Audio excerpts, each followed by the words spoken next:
आजकल 5 star hotels और properties में एक कॉन्सेप्ट है कि सोना स्टीम, मतलब एक कमरा जिसमें बहुत भाप होती है एंड लोग वहां पे गर्म भाप लेके रिलैक्स करते हैं। बट हमने भी आपसे ये सीखा कि जितना भी वॉशरूम में टाइम स्पेंड करते हैं उतना ही नेगेटिव एंटिटीज, नेगेटिव फोर्सेस तुमको अटैक करती हैं, उतना तुम्हारे लिए गंदा होता है। बट ये जो कॉन्सेप्ट है, हालांकि इसमें वेस्ट मटेरियल निकालने का नहीं है, बट खाली एक कमरा है जिसमें तुम गर्म भाप लेते हो, वो करते हो। तो क्या ये सोना स्टीम लेना एक कमरे में बैठ के बहुत कम कपड़ों में इम्पैक्ट, तो फिर वो क्या सही है? एक्चुअल हमारा जो वे ऑफ लाइफ है ना बेटे, जिस तरह से नेचुरल होना चाहिए वो वे ऑफ लाइफ नेचुरल रहा नहीं है। नेचुरल चीज़ें अगर हम खाएं, नेचुरल तरीके से चीज़ें अगर हम उगाएं और नेचुरल तरीके से अगर हम अपनी बॉडी को रखें, तो यकीनन हमारी बॉडी जो है वो किसी किस्म की डिजीज़ को इनवाइट नहीं करेगी। रब ने इंसान के शरीर को बनाया ही इस तरह से है कि शरीर itself is the biggest doctor of the body. आपकी बॉडी का सबसे बड़ा डॉक्टर जो है वो आपकी बॉडी ही है, आपका शरीर ही है। बाहर कोई डॉक्टर ऐसा नहीं है जो आपकी बॉडी को आपकी बॉडी से ज़्यादा जानता हो। बॉडी के अंदर रब ने जो एक सिस्टम बनाया है इस बॉडी की सर्वाइवल के लिए, इस बॉडी के जिंदा रहने के लिए, वो ईश्वर का सिस्टम बिल्कुल just like the sea work करता है। आप समंदरा में देखें तो समंदरा जो ही कोई फिश या कोई भी सी लिविंग एनिमल जो है वो जब मरता है तो उसकी पानी की लहरें उसको फौरन उछाल के बाहर फेंक देती हैं। किसी भी डेड बॉडी को सी अपने अंदर नहीं रहने देता। अनवांटेड मटेरियल जब भी कोई क्रिएट होएगा सी में, तो अनवांटेड मटेरियल को वो वेव्स उसकी एक्सपेल कर देती हैं, आउट कर देती हैं, किनारे पे फेंक देती हैं, बाहर निकाल देती हैं, खुद को स्वस्थ रखता है सी। ऐसे ही इंसान की बॉडी का ये सिस्टम है कि ईश्वर ने इसके अंदर ही ऐसा सिस्टम रखा है कि जो ही कोई भी मैटर, कोई भी मटेरियल, चाहे वो ब्लड में, चाहे बॉडी में, चाहे आपके किसी भी अंग में, किसी भी फंक्शन में, जब अनवांटेड चीज आ जाती है तो अनवांटेड चीज को बॉडी इटसेल्फ रिपेल करती है। हम बॉडी को वो रिपेल करने का काम करने नहीं देते, चीज को बाहर निकालने का काम हम बॉडी को करने नहीं देते। हमने इस बॉडी को अपने कंट्रोल में लाने की कोशिश की हुई है। एक तो बॉडी का सबसे जो बड़ा फंक्शन है वो स्वेट है, पसीना है, जो हमें गर्मी से या कोई काम करने से आता है। और आपकी बॉडी का एक एक रोम जो है वो खुल जाता है जब वो बॉडी स्वेट निकालती है। और आपके ब्लड की जितनी ज्यादा प्योरिफिकेशन स्वेट से होती है इतनी किसी चीज से नहीं होती है। ब्लड के अंदर से जितने अनवांटेड केमिकल्स हैं वो सब के सब स्वेट से बाहर निकल जाते हैं। ये शरीर का ईश्वर ने बहुत बड़ा एक सिस्टम रखा है जो शरीर को साफ भी रखता है और बेहतर भी रखता है।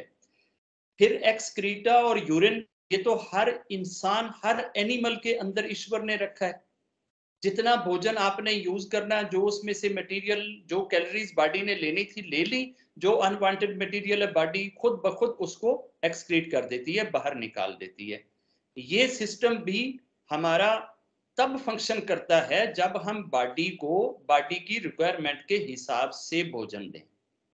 और वो भोजन जो है वो जिस तरह से हमारे यहाँ आजकल सारी की सारी चीजें मैदे से बनी हुई आती हैं, ये मैदा जो है ये आपकी लार्ज इंटेस्टाइन के अंदर बैठ जाता है और वहां से निकलता नहीं है। इसको निकालने के लिए आपको अनछना आटा, यानी कि जिस आटे को छाना ना गया हो, जिसके अंदर से वो बूर ना निकाला गया हो, जब आटे की पिसाई होती है तो जो गेहूं का, वीट का जो दाना है, इस दाने के ऊपर जो छिलका है ये जस्ट लाइक ब्लेड्स वर्क करता है। और वो छोटे छोटे ब्लेड्स जो हैं वो इंटेस्टाइन के अंदर और आपके स्टमक के अंदर जो वॉल्स के साथ अनवांटेड मटेरियल स्टिक हो जाता है, जम जाता है, उसको ये खुरच खुरच के बाहर निकाल देता है। हमने वो वाली रोटी खानी ही नहीं है। और फिर वीट के अंदर ईश्वर ने ये चीज रखी है, वीट वीट का जो दाना है, ये दाना इटसेल्फ जो है, ये वो वाला सीड नहीं है जिस तरह से बाकी फ्रूट्स के अंदर से सीड निकलता है ना। वीट का दाना itself is not a seed, जबकि हम उसको सीड समझते हैं।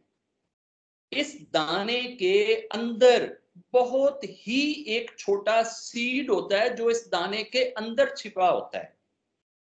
और वो वाला सीड जो है ना, वो इंसान की बॉडी के लिए जितना मुफीद है, जितना यूजफुल है, इतनी शायद ही कोई चीज हो पृथ्वी के ऊपर जो इंसान की बॉडी के लिए यूजफुल हो।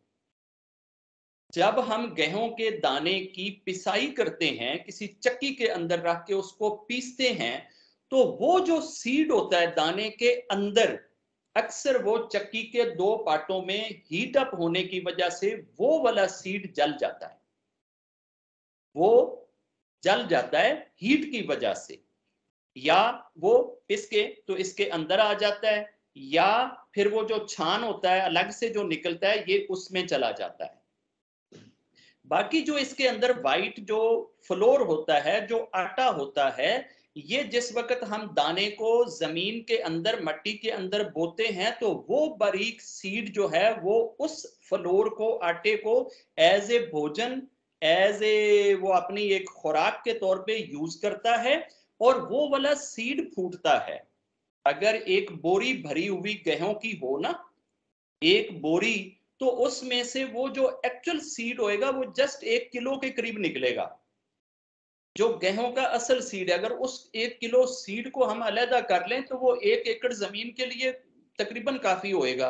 वैसे जब हम वो छटा लगाते हैं, वो पूरे दाने बहाते हैं, तो वो फिर दाना बड़ा होता है, तो साइज ज्यादा, तो हमें मन से 1.5 मन जो है ना वो 1 एकड़ में डालना पड़ता है। अब वो जो सीड है वो अमूमन ने चक्की के अंदर, या ये जो हमारी मिलें हैं जो फ्लोर बनाने वाली आटे की जो मिलें हैं, वहां पे जब इसकी रगड़ाई होती है, तो वो वाले जो स्पेलर हैं वो कदरे चक्की के पार्टों से कम जो है हीट देते हैं। अमूमन जो घरों में चक्की हम यूज करते हैं या बाजारों में जो चक्की होती है, इसमें जब आटे की पिसाई की जाती है, गेहूं की पिसाई की जाती है, तो उसकी धुलाई भी नहीं की जाती और उसको नमी भी नहीं दी जाती। वो जैसे ड्राई होती है उसी तरह से उसको पीस दिया जाता है। ड्राई गेहूं को जब पीसा जाता है तो वो यकीनन चक्की की हीट लेके और अपनी हीट लेके वो वाला सीड जल जाता है जो एक्चुअल इंसान के लिए यूजफुल है। वो सीड बंदे तक पहुंचते ही नहीं है। ये जो बड़ी बड़ी मिलें हैं, वहां पे अगर जब आप जाएं तो ये जो दाने को पहले गीला करते हैं, ये बड़ी बड़ी फ्लोर मिलों में गीला किया जाता है, घरों में या आम बाजारों वाली चक्कियों में नहीं।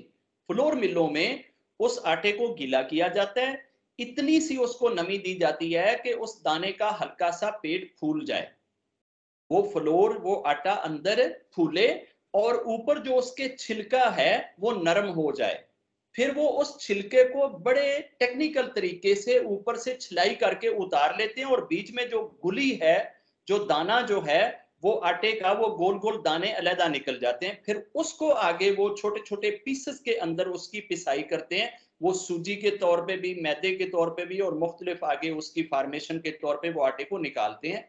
तो वहां पे जब ये दाने को रगड़ाई करके उसके छिलके को उतार के उसकी पिसाई करते हैं, तो अक्सर वो बीच वाला सीड जो है वो बाहर निकल जाता है। जब ये उनके स्पेलर के अंदर से बाहर निकलता है, तो वो बीज अगर आप ले लें कभी किसी फ्लोर मिल से, 1 किलो वो बीज आप ले लें, उसको पानी में डाल के उबालें, और उबला हुआ पानी जो है ना, अगर आप 1 किलो पानी उसमें डालते हैं, आपको चाहे 1 पाव वो छिलका मिल जाए, और उसको आप किलो से 1.5 किलो पानी के अंदर रख के उबालते हैं। जब वो 1 पाव रह जाए, 1 पाव पानी वो जब रह जाए, उसको छान लें, वो पानी आप साइड पे कर लें।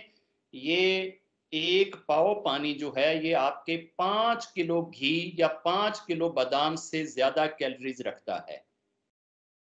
और ये आपके चेहरे की जितनी ये झुर्रियां है ना, जैसे ये मेरे पड़ी हुई हैं, ये वाली झुर्रियां ये मिटा देगा, ये नहीं छोड़ेगा ये झुर्रियां। वो जो सीड है, इस सीड की जो यूटिलिटी है इंसान की बॉडी के लिए, इस चीज को अमेरिका और चीन समझ चुका है। ये सिर्फ 2 कंट्रीज हैं जो उस गेहूं के सीड से ऑयल निकालते हैं। अगर आपका कोई रिलेटिव अमेरिका में है तो आप उसको अगर कहिएगा ना कि वो व्हीट सीड ऑयल आपको दे, तो वो इतनी सी शीशी जो है वो $2,500-3,000 की आपको देगा। लेकिन अगर आप एक शीशी वो ऑयल की खा लेते हैं तो 10 साल आपकी एज पीछे चली जाएगी। आप 10 साल पीछे यंग हो जाएंगे। अगर आप 55 साल के हैं तो आप में 45 ईयर वाली एनर्जी आ जाएगी, अगर आप वो पूरी बॉटल का वो जो ऑयल है वो जिस तरीके से उसको यूज करना है वो आप यूज करें।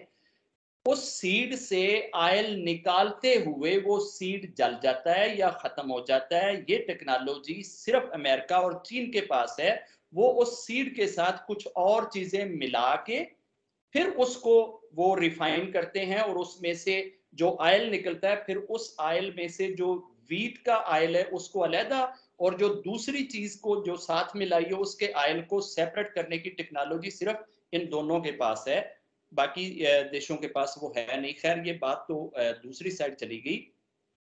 अगर आप गेहूं के दाने को डायरेक्ट सीधा पानी में उबालें, जो पहले लोग किया करते थे, ये जो पुराने लोग हैं ना, जिसमें ये हमारी धर्मा देवी बहन है, प्रभा बहन है, इनको याद होएगा। पंजाब च साडे भी पिंड च हुंदा सी, कुगड़ियां उन्होंने कहते हुंदे सी। गेहूं के दाने को पानी में सीधा उबाल देते थे। वो उबले हुए जो दाने होते थे उसके ऊपर शक्कर या गुड़ या चीनी या खांड डाल के जो है ना वो बच्चे चमचियों के साथ खाया करते थे। वो जो दाना है ना, उस दाने के अंदर वो सीड होता है, वो सीड अभी बाहर नहीं निकला होता। जब आप दाना डायरेक्ट सीधा खाएंगे तो यकीनन वो सीड जो है वो आपके पेट में जाएगा और आपको वो रिक्वायर्ड एनर्जी और कैलोरीज मिल जाएंगी। तो गेहूं का एज ए होल दाना जो है ये आपके पेट की जरूरत है। आप जब अपने पेट के खिलाफ जाते हैं, आप उस छिलके को निकाल देते हैं, सीड को निकाल देते हैं, सिर्फ आटे को यूज करते हैं और उसको भी हद से ज्यादा बारीक कर देते हैं, फिर वो आपके स्टमक में बैठता है और आपके स्टमक को फंक्शन नहीं करने देता। जब स्टमक प्रॉपर फंक्शन नहीं करेगा तो यकीनन आपका लिवर इफेक्ट होएगा, और जब लिवर इफेक्ट होएगा तो पूरी बॉडी का ब्लड इफेक्ट होएगा, और जब ब्लड से स्वेट के जरिए, ये नज़ले के जरिए, जुकाम के जरिए और छोटे मोटे बुखार के जरिए, और बाज दफा जो आपको ये डायरिया हो जाता है, ये डायरिया बहुत बड़ी ब्लेसिंग होता है जो आपके मैदे को साफ करता है। हमारे यहाँ 2 चीजों के ऊपर बहुत अजीब किस्म का कंसेप्ट बना हुआ है। जरा सा बस जनाब वाशरूम किसी बंदे को आया नहीं, जरा सा उसको मोशन लगे नहीं, तो ठक से जल्दी से जनाब इसको तो जो है ना ग्लूकोज चढ़ा दो, तो इसको ये कर दो, इसको ये कर दो, इसको ये कर दो, पानी की कमी हो जाएगी। पानी की कमी इतनी जल्दी नहीं होती, और तुसी एडी जल्दी नहीं मरन लगे जे एडी जल्दी मरना होंदा ना सारे ही मर चुके होंगे। तो थोड़ा सा रब के ऊपर भरोसा रखा करें, वेट किया करें, बॉडी को अपना काम करने दिया करें। ये बॉडी से जब वो आपको डायरिया की शक्ल में आपका एक्सक्रीटा या वेस्ट मटेरियल जाता है ना, तो आपकी बॉडी की इतनी ज्यादा गर्मी, लिवर की, जिगर की, मैदे की जो आउट होती है, वो आप किसी और दवाई या मेडिसिन से या किसी और तरीके से नहीं निकाल सकते। ये रब का काम है, रब को अपना काम करने दिया करें। हम उस काम के अंदर ना टांगे अड़ाते हैं। ऐसा भी नहीं है कि आप 8 दिन तक बाबे विनोद ने कह दिया तो आप जनाब कोई चीज़ ही ना लें, ना आप केला लें, ना दही लें, ना छिलका लें, और पेचिस को रोकें ही ना, तो 8 दिनों बाद तो फिर आप वाकई अस्पताल में होंगे, फिर आपको वाकई ग्लूकोज चढ़ाना पड़ेगा। बट आप कुछ बॉडी को भी काम कर लेने दिया करें, एक आध दिन वेट करें, उसके बाद हल्की हल्की चीज़ लें, दही लें, छिलका लें, खिचड़ी ले लें, दलिया ले लें, केला ले लें। मैदे को डोज भी आप दें, मगर मैदे को सताएं भी ना, उसको सख्ती में भी ना डालें, और उसके फंक्शन को स्टॉप भी ना करें। ऐसे ही जब भी कभी आपके शरीर पे फोड़ा या फिंसी निकलता है, आप फौरन एंटीबायोटिक लेते हैं। आप अपने शरीर से फोड़े या फिंसी के जरिए वो जो पस निकलती है उस पस को नहीं निकलने देते। वो पस का निकलना बहुत ज्यादा जरूरी है। जितनी आपकी बॉडी ने उस पस को निकाल के आपको प्योरीफाई करना है ना, वो कभी भी आप एंटीबायोटिक लेके आप अपनी बॉडी को प्योरीफाई नहीं कर सकते।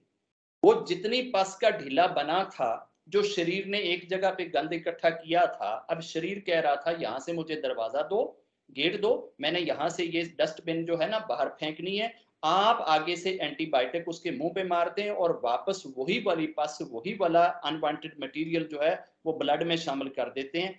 इस वजह से हर तीसरा बंदा कैंसर का शिकार हो रहा है। और हमारे देश में इतने लोग कैंसर के शिकार हैं कि राजस्थान और पंजाब से दिल्ली आने के लिए स्पेशल गवर्नमेंट ने एक कैंसर ट्रेन चलाई है, जिसका नाम ही कैंसर ट्रेन है। उस पर सिर्फ कैंसर के पेशेंट आते हैं। तो यार हमें कितना अफसोस है कि हमारी ये हालत हो गई है कि हमें कैंसर के पेशेंट्स के नाम पे ट्रेनों के नाम रखने पड़ गए हैं, कैंसर ट्रेनें हमें चलानी पड़ गई हैं। तो हम अपनी बॉडी को अगर प्रॉपर फंक्शन करने दें, बॉडी के जो जो फंक्शन है, यानी पेशाब आए, वॉशरूम आए, उसको प्रॉपर टाइम पे करें। ये नहीं कि पेशाब आपको 9 बजे आया और आप जनाब 2 बजे तक ऑफिस में डटे रहें कि नहीं जनाब मैंने नहीं जाना वॉशरूम, एक ही दफ़ा जावांगे, उदो मैं जाके हाथ मुंह धोना है या मैं यह करना है या मैं यह करना है या छुट्टी करनी है तब मैं जाऊंगा। ऐसा नहीं है। यूरिन आपको जब भी आए, आप उसमें कभी भी शरीर को वेटिंग लिस्ट पे ना डालें, फौरन जाके यूरिन करें, ये बहुत ज़रूरी होता है।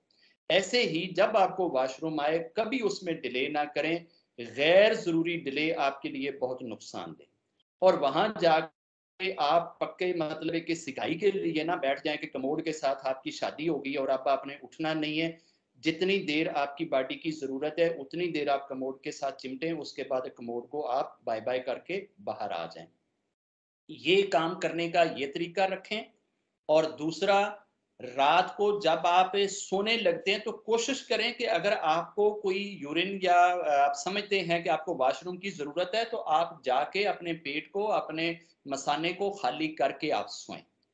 आपको उसी वक्त अगर पेशाब की हाजत फील हो रही है, ज़रूरत फील हो रही है और आप डट गए, नींद ज़्यादा आई हुई है, नहीं यार हम सुबह ही उठ के करांगे, तो ये बात बहुत नुकसानदेह होती है बॉडी के लिए। एक तो बॉडी को स्वस्थ रखने का ये तरीका। दूसरा, आप हर वक्त एसी ना यूज करें, बॉडी से स्वेट को, पसीने को निकलने दें। कुछ वक्त के लिए आप अपने घर का काम, अपनी मेड का काम या अपने बाजार का काम इस तरह से करें कि आपकी बॉडी से पसीना निकले। ये पसीने का आना आपके लिए बहुत मुफीद चीज़ है। ये दूसरा आपका फंक्शन है आपकी बॉडी को स्वस्थ रखने के लिए। थर्ड फंक्शन ये है कि जब भी कभी आपको कोई ऐसी फोड़ा या फिंसी निकलती है तो प्लीज़ खुदारा उसको निकलने दें, उसको बाहर एक्सपेल करने दें बॉडी को, जो भी वो पस या गंद वो निकालना चाहता है उसको निकालने दें। खामखा में एंटीबायोटिक लेके उस पस को वापस ही कमरे के अंदर या बॉडी के अंदर ना धकेलें। 3 काम ये हो गए। चौथा ये है कि आप सूर्य जब निकलता है, सूर्य के निकलने से लेकर अगला आधा पौना घंटा, जिस जिस देश में सूर्य अपनी फर्स्ट किरणें छोड़ता है, इसके अंदर गॉड की तरफ से, रब की तरफ से इंसान के लिए शिफा होती है। सूरज की उन किरणों में शिफा होती है। उस वक्त वॉक करना जो है ये आपके पूरे दिन की बीमारियों का इलाज है। ये वॉक आप ना छोड़ें। फिर आप अपनी बॉडी को जो भी ये नेचुरल गार्ड के पके हुए जो फल हैं, जैसे भी कोई दरख्त से उतरता है, अंगूर है, आम है, सेब है, इनको अपनी भोजन का 50% से ज्यादा हिस्सा बनाएं।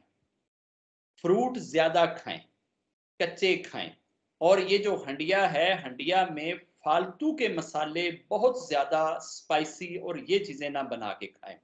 हंडिया में ज़रूरत के हिसाब से आप उसको स्पाइसी करें, ज़रूरत के हिसाब से आप नमक मिर्च यूज़ करें। ये ज़्यादा चीज़ें जब आप यूज़ करेंगे तो आप बॉडी के साथ जुल्म करते हैं।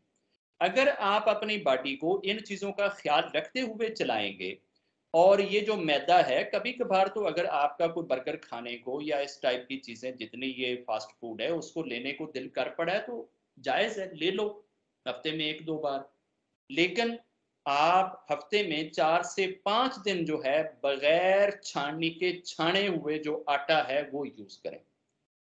ये आटा आपके पूरे मैदे को, आपके लार्ज इंटेस्टाइन और छोटी को और हर चीज को बिल्कुल साफ रखेगा। जब मैदा आपका साफ है तो ये आपका एक सेकंड ब्रेन है, ये आपकी एक सेकंड बॉडी है, ये आपके संतरी हैं, ये आपके गार्ड हैं। ये जब ठीक है तो आपकी पूरी बॉडी सिक्योरिटी वाइज ठीक हो जाएगी, उसमें कोई इशू कोई प्रॉब्लम नहीं आएगा। हम उसके उल्ट करते हैं, हम महीना भर मैदा खाते हैं, एक आध दिन कहीं मजबूरी में कोई आटा चढ़ जाए हथे तो उस आटे को भी हम छाननी से छान के उसका छान जो है वो अलग से निकाल देते हैं। ये छान को आप बहुत बड़ी इनके अंदर कैलोरीज और ब्लेसिंग है आपकी बॉडी के लिए, उसको उसके हिसाब से यूज करें। अगर हम अपनी बॉडी का फंक्शन करने दें, फिर ये आपको नज़ला लग जाता है, फ्लो लग जाता है, ये बहुत ज़्यादा गंद जो ऊपर आपके दिमाग में बैठ गया उसको फ्लो के ज़रिए बॉडी खारिज करना चाहती है, गले में कोई चीज़ बैठ गई उसको बॉडी निकालना चाहती है, स्टमक में कोई चीज़ अनवांटेड है उसको बॉडी निकालना चाहती है। तो ये आपकी रगों के सिस्टम को, नर्वस सिस्टम को, इन सारी चीज़ों को बॉडी फंक्शनल रखना चाहती है। वो बॉडी के जितने गुनैड्स आर्गन्स हैं वो सारे अपना काम करते हुए ये चीजें बाहर निकाल रहे हैं कि भाई ये नहीं चाहिए। आप ये जो ही नजला लगा फौरन ठक से जनाब बहुत ही हाई पोटेंसी की जनाब डॉक्टर साहब डोज दो कि नजला फौरन आधे घंटे दे विच ही रुक जाए। जब आप आधे घंटे के अंदर उस नजले को, फ्लू को रोकेंगे तो वो सारे का सारा अनवांटेड मटेरियल आपकी बॉडी के अंदर ही सूख जाएगा। तो वो बॉडी के अंदर जब रहेगा तो यकीनन वो आपकी बॉडी को नुकसान देगा।